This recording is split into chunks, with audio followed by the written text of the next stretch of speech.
Hi అండి, అందరికీ శుభోదయం. ఈరోజు వారాహి అమ్మ జీవిత చరిత్రను తెలుసుకుందామా? వారాహి అమ్మ వారి మహత్యం గురించి మీకు తెలుసా? అమ్మవారిని రాత్రి వేళల్లోనే ఎందుకు పూజిస్తారో తెలుసా? పంచాంగకర్త బ్రహ్మశ్రీ చిలకమర్తి ప్రభాకర చక్రవర్తి శర్మ అందించిన వివరాలు ఇక్కడ మనం తెలుసుకుందాం. వారాహి మాతను రాత్రి వేళల్లోనే కొలుస్తారు. మన సనాతన ధర్మంలో విష్ణువును పూజించడానికి ప్రాతకాలమని, శివుణ్ణి పూజించడానికి సాయంకాలము ఉత్తమమైనదని పురాణాలు చెబుతున్నాయి. అలాగే కొన్ని దేవతారాధనలు కొన్ని సమయాల్లోనే పూజించడం వలన దానికి విశేషమైన ఫలితాలను ఉంటాయని, వారిలో ఈ మాతను రాత్రివేళ పూజించడం వలన అద్భుతమైన ఫలితాలు ఉంటాయని తెలిపారు. మన పురాణాల ప్రకారం శక్తికి ఉన్న 7 ప్రతిస్వరూపాలే సప్తమాతృకలు. వీరే బ్రాహ్మి, మహేశ్వరి, కౌమారి, వైష్ణవి, వారాహి, ఇంద్రాణి, చాముండి. కొన్ని నమ్మకాల ప్రకారం 8వ మాతృకగా నారసింహిని, మరో కొన్ని సంప్రదాయాలలో 9వ మాతృకగా వినాయకిని ఆరాధించడం జరుగుతుంది. దుష్ట శిక్షణ కోసం భక్తులను కాపాడేందుకు ఈ సప్తమాతృకలు సిద్ధంగా ఉంటాయి.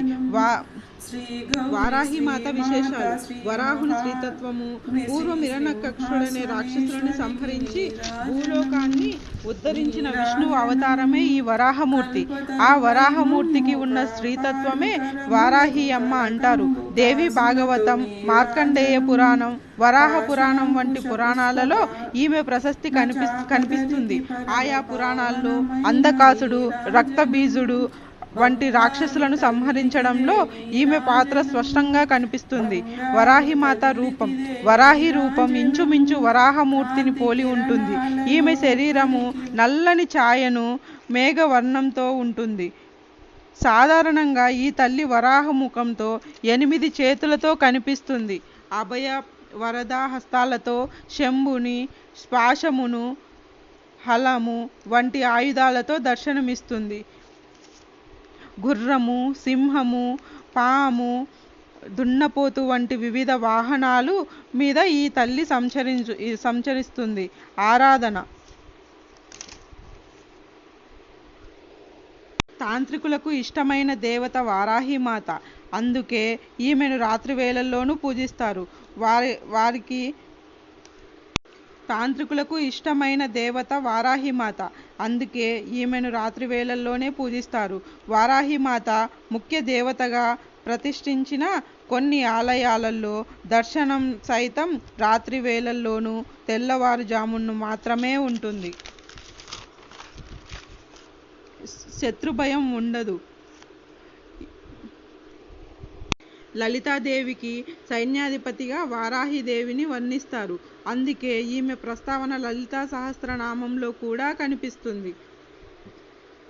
లలితాదేవి తరపున పోరాడేందుకు కాదు, భక్తులకు అండగా ఉండేందుకు. ఈమెని తలిస్తే ఎదురయ్యే అడ్డంకులు తొలగిపోతాయని, శత్రుభయము ఉండదని, జ్ఞానం సిద్ధిస్తుందని తరతరాలుగా నిలిచి ఉన్న నమ్మకం. వారాహిదేవి పేరుతో ఉన్న మూల మంత్రము కానీ, అష్టోత్తరములు కానీ పఠిస్తే సకల జయాలు సిద్ధిస్తాయి. ఈ వారాహిదేవి ఆషాఢమాసం వారాహి నవరాత్రులలో పూజలు చేసుకున్న వాటి యొక్క ఫలితాన్ని మీరు తొందరగానే చూడవచ్చు. ఓం శ్రీ వారాహి దేవతాయ నమః. ఓం శ్రీ వారాహి దేవతాయ నమః. ఓం శ్రీ వారాహి దేవతాయ నమః. ఓం శ్రీ మాత్రే నమః. ఓం శ్రీ మాత్రే నమః. ఓం శ్రీ మాత్రే నమః. ఓం లోకా సమస్తా సుఖినో భవంతు. ఓం లోకా సమస్తా సుఖినో భవంతు.